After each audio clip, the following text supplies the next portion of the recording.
সবাইকে স্বাগতম আমাদের ডট নট ফাউন্ডের আজকে আরেকটি নতুন ভিডিওতে। আজকে আমরা কথা বলবো জাপান সম্পর্কে। পৃথিবীর টেকনোলজি এবং আবিষ্কারের দিক দিয়ে অনেক এগিয়ে চলেছে। এরই মাঝে আমেরিকা, চীন, রাশিয়া তাদের নতুন নতুন উদ্ভাবন এবং টেকনোলজি সারা বিশ্বের কাছে পরিচিত করছে। কিন্তু সায়েন্স এবং টেকনোলজির কথা যদি আমার মাথায় আসে, তাহলে সর্বপ্রথম নাম আসবে জাপানের। অর্থাৎ বলা হচ্ছে যে জাপান এখন 2019-এ চলছে না, বরং 3019-এ চলছে। কারণ জাপান প্রতিদিন নতুন নতুন তাদের আবিষ্কার সারা বিশ্বের কাছে এনে দিচ্ছে এবং সারা বিশ্বকে তাক লাগিয়ে দিচ্ছে তাদের আবিষ্কার দিয়ে। এর টেকনোলজির ব্যবহার ঘুম থেকে ওঠা থেকে ঘুমানো পর্যন্ত এবং খাবার থেকে শুরু করে টয়লেট পর্যন্ত রয়েছে। এছাড়াও জাপানের আরেকটি বিষয় যেটা ভালো লাগে, সেটা হলো তারা সবসময় 100% পারফেক্ট হওয়ার জন্য সকল ধরনের চেষ্টা করে থাকে। যদি আমেরিকা এক কদম আগে চিন্তা করে, তাহলে জাপান 4 কদম আগে চিন্তা করে। এছাড়াও বন্ধুরা, আপনি যদি জাপান ভ্রমণ করেন, তাহলে জাপানে গিয়ে আপনার মনে হবে আপনি একটি টাইম মেশিনে বসে 2019 থেকে 3019-এ চলে গিয়েছেন। তো চলুন বন্ধুরা, আজকে আমরা কথা বলবো জাপানকে নিয়ে এবং জাপানের কিছু তথ্য এবং গোপন রহস্য এবং আমেজিং ফ্যাক্ট সম্পর্কে জানবো, যা আপনারা এর আগে কখনো শুনেননি বা জানেননি। তো এই ভিডিও শুরু করার আগে আমি আপনাদের সবাইকে বলবো, আমাদের চ্যানেলে যারা আজকে নতুন এসেছেন সবাইকে ধন্যবাদ এবং অনুরোধ করলে আমাদের চ্যানেলটিকে সাবস্ক্রাইব করবেন এবং পাশে থাকা বেল আইকনে ক্লিক করবেন, যাতে আমাদের ভিডিওর পরবর্তী আপডেট আপনি খুব সহজে পেতে পারেন। তো ফ্রেন্ডস, জাপানের হিস্ট্রির কথা বললে, জাপানে 1000 বছর আগে এখানে জামন ট্রাইব নামের আদিবাসীরা এসে বসবাস শুরু করে। কিন্তু পরবর্তীতে চীনি তাজির এর কারণে এখানে বুদ্ধিজম শুরু হয় এবং দুই জাতি মিলে এক নতুন জাতি সৃষ্টি হয়, তাকে ইয়ামাতো টাইপ বলা হয়ে থাকে। এবং এই জাতির চোখগুলো বড় থাকে এবং বুকের মধ্যে প্রচুর পরিমাণে চুল হতো। এবং 12th সেঞ্চুরিতে চেঙ্গিস খানের নাতিন এখানে এই জায়গাটিকে দখল করে। পরবর্তী কিছু সালে এই দেশটি ইংরেজদের হাতে চলে যায়। এর পরবর্তী সময়ে এমন একটি সময় এসেছিল যখন আমেরিকা এবং জাপান সামনাসামনি যুদ্ধে জড়িয়ে পড়েছিল। এটা ছিল দ্বিতীয় বিশ্বযুদ্ধ। এই সময় সর্বপ্রথম পৃথিবীর মধ্যে অ্যাটমিক বোমা ব্যবহার করা হয়। এই অ্যাটমিক বোমায় প্রায় 5 লক্ষ জাপানি মারা যায়। হিরোশিমা নাগাসাকি একদম ধ্বংসস্তূপে পরিণত হয়। এরপর জাপান তাদের হার মেনে নেয় এবং যুদ্ধ বন্ধ করে দেয়। এই যুদ্ধ বন্ধ করার ফলে জাপান, আমেরিকা, চীন, Soviet union, Australia, Canada, France, Thailand এবং নিউজিল্যান্ডে স্বাক্ষর করে এবং এভাবে জাপান শান্তি রাষ্ট্রে পরিণত হয়।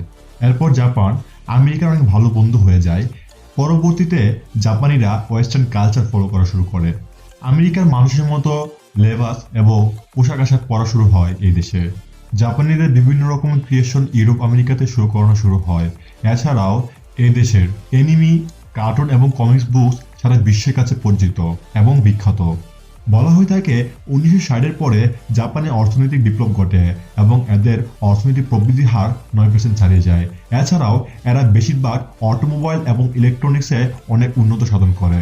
বন্দর, সড়ক এবং রেল লাইনের অনেক উন্নত করা হয় এবং প্রচুর পরিমাণে ট্যাক্স সংগ্রহ করা হয় এবং কিছুদিনের মধ্যেই জাপান গাড়ি উৎপাদনে পৃথিবীর মধ্যে 6ষ্ঠ স্থানে পৌঁছে যায়। এভাবে জাপানের উন্নতির ভাগ্য খুলে যায় এবং বলা হয় আমেরিকা এবং চীনের পরে তৃতীয় অর্থনৈতিক বৃহত্তম দেশ হলো জাপান। আর যদি এই দেশের জনসংখ্যার কথা বলি, তাহলে এই দেশের জনসংখ্যা হলো 12,63,00,000, যা বিশ্বের মধ্যে জনসংখ্যার হার দিয়ে 10ম স্থানে রয়েছে। এই দেশের রাজধানীর নাম হলো টোকিও, যা এরিয়ার দিক থেকে এই দেশের এবং সারা বিশ্বের মধ্যে সর্বপ্রথমে রয়েছে। পপুলেশনের দিক থেকে এই সিটির অবস্থান প্রথম এবং ব্যয়বহুলের দিক থেকে এই সিটির অবস্থান পৃথিবীর মধ্যে দ্বিতীয়। আর যদি এদেশের ধর্মের কথা চিন্তা করি, তাহলে এদেশে 51.8% হলো সিন্ধু ধর্ম এবং 34.9% হলো বৌদ্ধ ধর্ম। এছাড়াও খ্রিস্টান ধর্ম এবং মুসলিম রয়েছে। কিন্তু এদেশের সংখ্যালঘুর তালিকায় মুসলিম সংখ্যা বেশি, যার কারণে মুসলিমদের ঘর ভাড়া নিয়ে বড় পরিমাণের খেসারত দিতে হয়। যদি জাপানের আমেজিং ফ্যাক্টের কথা চিন্তা করা হয়, তাহলে বর্তমানে প্রায় 200 বছর পুরনো 5000 কোম্পানি রয়েছে। তার মধ্যে 3000 কোম্পানি জাপানে পাওয়া যায়।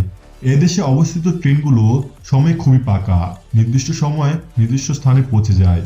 এই ট্রেনগুলোর অ্যাভারেজ লেট টাইম হলো 6 সেকেন্ড। এছাড়াও এদেশের কোনো ট্রেন যদি 10 থেকে 15 মিনিট লেট করে আসে, তাহলে এই কথাটি এদেশের হেডলাইন ও নিউজ পেপারে ছাপানো হয়ে থাকে। পৃথিবীর মধ্যে কোনো দেশ যদি অ্যানিমেটেড মুভি বানানোর দিক থেকে এগিয়ে রয়েছে, তাহলে সেটি হলো জাপান। অর্থাৎ পৃথিবীর মধ্যে সবথেকে বেশি পরিমাণে অ্যানিমেটেড মুভি এবং কার্টুন জাপানে তৈরি করে থাকে। এদেশে প্রায় 3000-এর বেশি ম্যাকডোনাল্ডের রেস্টুরেন্ট রয়েছে, যা আমেরিকার পরে কোনো একটি দেশে সবথেকে বেশি পরিমাণে রয়েছে। জাপান এগ্রিকালচার এক্সপোর্ট করার দিক থেকে পৃথিবীর মধ্যে দ্বিতীয় স্থানে রয়েছে, যা চীনের পরে অবস্থান করে। অর্থাৎ চীনের পরে জাপান সবথেকে বেশি পরিমাণে কৃষি পণ্য এক্সপোর্ট করে থাকে। বর্তমানে অটোমোবাইল কোম্পানির দিক থেকে জাপানের অবস্থান প্রথম। এছাড়াও famous company Suzuki, Toyota, Honda, Yamaha, Mitsubishi, Kawasaki এবং তোশিবা সবগুলোই এদেশেই পাওয়া যায়। জাপানে যে পরিমাণে পেপার ইউজ করা হয় তা পৃথিবীতে আর কোথাও ইউজ করা হয় না। বেশিরভাগ মানুষই টয়লেট পেপারই ইউজ করে থাকে। এদেশে বছরে প্রায় 15,000-এর মতো ভূমিকম্প হয়ে থাকে, যা গণনার দিক থেকে দিনে 4 বার হয়। এদেশে শিশুদের জন্য খুবই সুবিধা রয়েছে। 10 বছরের নিচে কোনো শিশু কোনো প্রকার এক্সাম দেয় না। এছাড়াও 3rd ক্লাস পর্যন্ত কোনো শিশুকে ফেল করানো হয় না। এক সার্ভেতে জানা গিয়েছে যে জাপানে প্রায় 90% মানুষ ওয়াটারপ্রুফ মোবাইল ইউজ করে থাকে। এর প্রধান কারণ হলো জাপানিরা গোসলখানায় তাদের মোবাইল ইউজ করতে পছন্দ করে। এদেশের বেশিরভাগ মানুষই জাপানি ভাষায় কথা বলে থাকে। এছাড়াও চীনি এবং কোরিয়ান ভাষার প্রয়োগও এদেশে রয়েছে।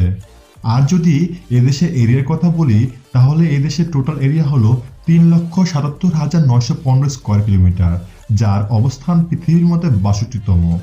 জাপানি প্রোডাক্ট পৃথিবীর মধ্যে সবথেকে বেশি পরিমাণে ইউজ হয়ে থাকে। এর প্রধান প্রমাণ হলো এই যে আমেরিকা এবং চীন তাদের প্রোডাক্ট নিজে তৈরি করে ঠিকই, কিন্তু তারা এগুলো ব্যবহার করে না। তারা বেশিরভাগ জাপানি প্রোডাক্টই ব্যবহার করে থাকে। এছাড়াও রাশিয়া, ফ্রান্স, জার্মান জাপানি প্রোডাক্ট ব্যবহার করে থাকে। এদেশে প্রায় 50,000 মানুষের বয়সী প্রায় 100 বছরের উপরে। এ কারণে জাপানকে বুড়োর দেশও বলা হয়ে থাকে। এছাড়াও এদেশে বার্থ রেট খুবই কম।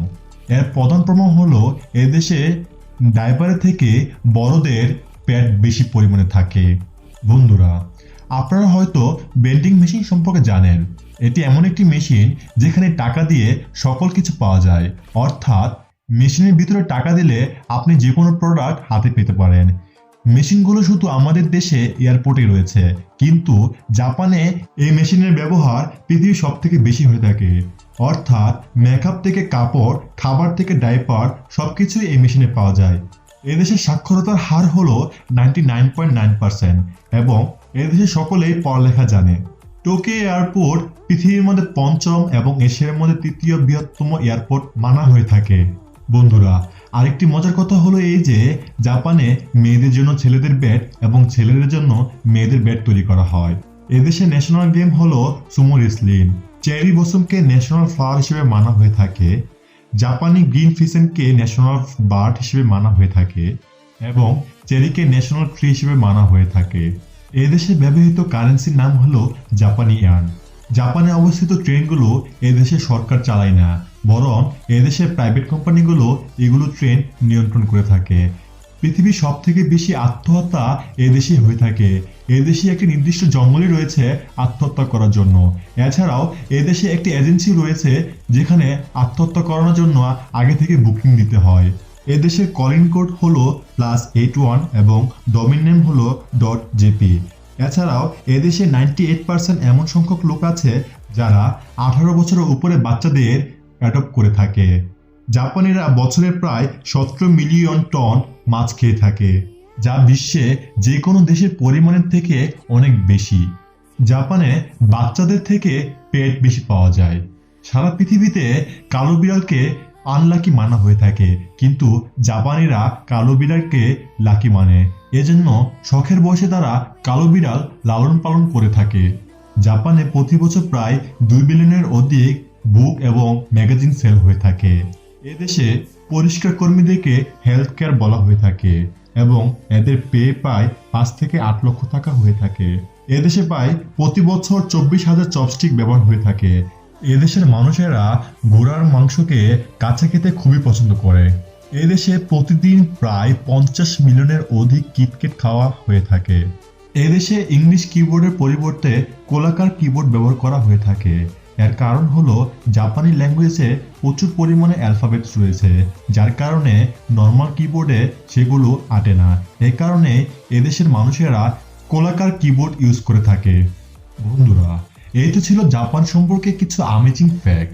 যদি আপনাদের এই ভিডিওটি ভালো লেগে থাকে তাহলে আমাদের ভিডিওটিকে অবশ্যই লাইক করবেন এবং আপনার ফ্যামিলি এবং বন্ধুদের মাঝখানে ভিডিওটি শেয়ার করবেন।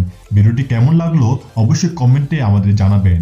এবং আমাদের চ্যানেলে যারা আজকে নতুন এসেছেন সবাইকে স্বাগতম, এবং আমাদের চ্যানেলটিকে সাবস্ক্রাইব করবেন এবং পাশে থাকা বেল আইকনে ক্লিক করবেন যাতে আমাদের ভিডিওর পরবর্তী আপডেট আপনারা খুব সহজে পেতে পারেন। তো সবাই ভালো থাকবেন, সুস্থ থাকবেন, stay home, stay safe, corona থেকে